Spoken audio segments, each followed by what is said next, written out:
Hi friends, welcome to my channel home cooking को। आज आम प्रस्तुत करवा पियाज बिरी बरा। एठी मु किछि बिरी बोतरे नहीं थी पूर्व दिन, एबे ग्राइंडर रे पके ताको ग्राइंडर करदबा। देखंतो बिरीटी को मु 4-5 घंटा आगु बोतरे नहीं थी। देखो एबे आम बिरी ग्राइंडर हो गला। ताकू बेसी पतला करें कि बेसी मोटा करें, एमती नॉर्मल रे देखिकी आपण ग्राइंडर के मो पियाज काटी नहीं।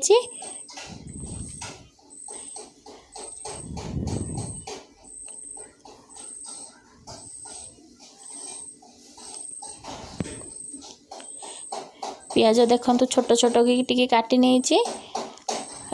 भृषंग पत्र आनी से किछि रखीदेली।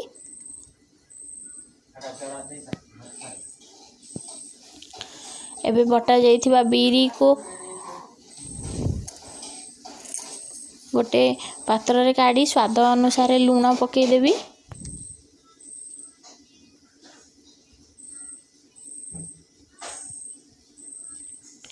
एबे कटा जाइथिबा पियाज भृषंग पत्र पके देली।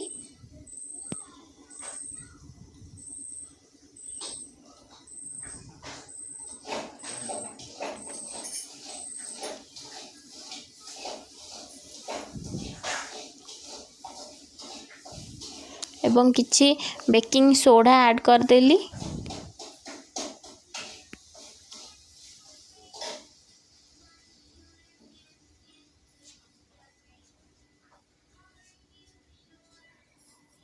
एवं गोटे बाउल रे गोटे गिना सुजी पके देली।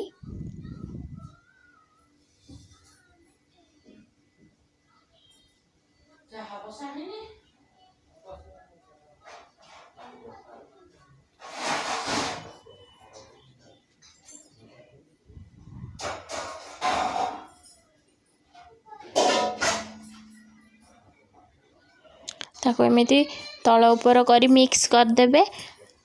बहुत समय टिके मिक्स करेंगे, जेहेतु मिक्स कले बहुत समय बराटी हालुका हुए।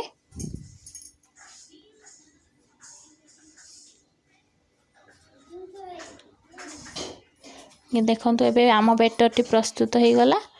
एबे तेल गरम करी कड़े रे छाणीबा। देखंतु एमती गोल करी मझिरे गोटे होल करके पके देबे तेल रे।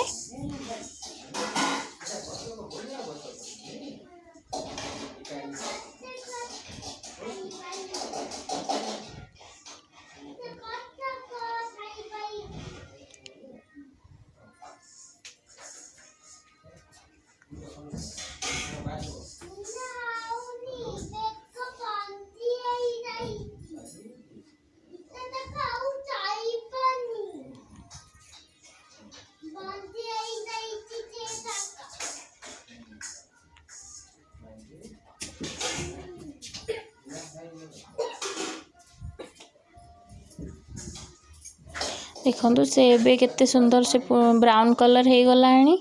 एबे बरा आमे पियाज बरा काढ़ी नेबा गोटे प्लेट को। देखंतु केते सुंदर देखा जाउची आम पियाज बरा। आपण मध्य घरे प्रस्तुत करी खांतु।